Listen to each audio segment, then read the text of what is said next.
I'm dating Knightmare, and I'm a horror addict.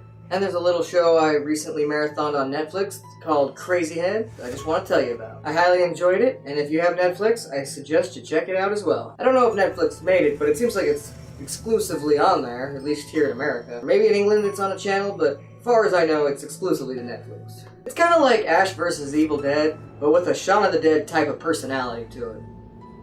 I feel that Crazyhead is everything that the new Ghostbusters movies failed to be.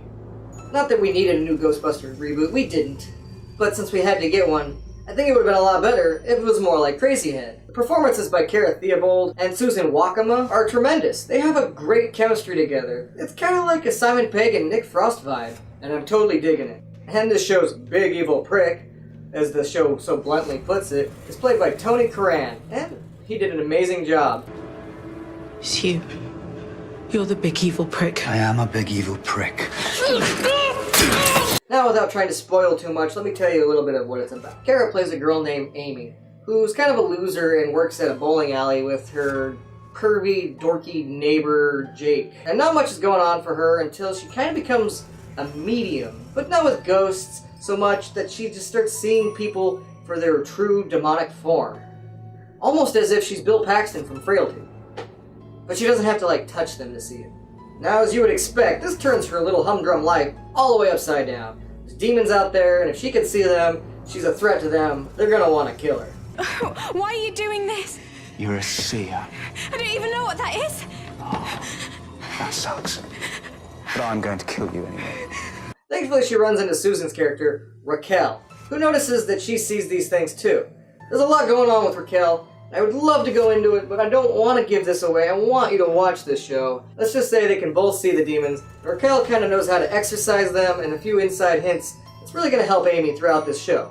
One of the best scenes is the very opening scene in this show, where this poor girl is being pulled out of the trunk of a car, and there's these two masked characters, and they're clearly going to do something horribly wrong to her, right? No, actually it turns out they're going to exorcise her. She's evil and possessed. And this requires a lot of piss. Yes. When you're getting exercised in this show, you gotta be peed on. Some sort of marking your territory type thing. We're gonna perform an exorcism. Okay, first step, you need to piss on her. What? Now, I'm not one that's really big on golden showers, though if I had to be peed on to be saved, I guess, it wouldn't be so bad if Cara Theobald took a wee on me. Where is he? Just drying his t-shirt. He's very excited that I pissed on him. You know how I have a thing for those British gals. And right there, that just kind of sets the mood and tone of this whole show. There's violence, there's a lot of humor, and it's just brilliant. Amy is such a socially and sexually awkward character, and she's just full of that dry British wit that just had me laughing each episode from end to end. So I'm not crazy, but I might shit myself. Hopefully not, but it happens. That possessed friend in the beginning? What is this? Pasta with a tomato and garlic sauce, a few capers. Tastes like shit. Was her friend Suzanne, and even though they helped her out there, it wasn't the end of her worries, and it just becomes a big, dramatic mess. This show gives you all the feels. As much as there's a lot of violence and humor in it, there's some sad parts that just make you... Some of that awkwardness gets piled onto sexiness and romance when Amy meets Raquel's brother Tyler and hits it off with him. However, her life is complicated. And now I wasn't the biggest fan of Jake, but I really felt bad for him when he kind of just throws himself out there and says, hey, I know that Tyler is great looking and has his shit together, but I got a really filthy mouth and I don't know really what to say and I'm not smooth like he is, but I've never hurt you. I really do love you, and he really throws it out there, and... Nice try, Mum. Like I said, the show really just gives you all the feels. Humility is definitely one of them. Some of my favorite episodes is Cow or Penguin. Always choose Penguin. And Beaver with a Chainsaw. You ready? Ready as a beaver with a chainsaw. What does that even mean?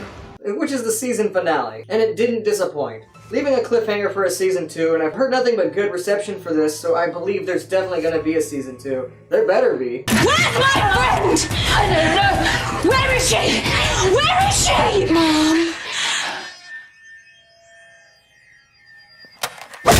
This show was just an amazing ride with great quotes like, "Don't end the world for his limp dick." I highly recommend you check this out, especially those who are missing Buffy and just enjoy a good British sense of humor. Between me and you, the thought of it gives me a hard on. There's only 6 episodes, but they're great 6 episodes. It doesn't take long to marathon, and the time goes by quick, and when you get to the end, you're like, More.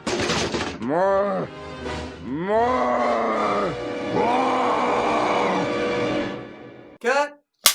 If you've seen Crazyhead, let me know in the comments what you thought about it. It might not be for everyone, but I think that most people are going to enjoy this.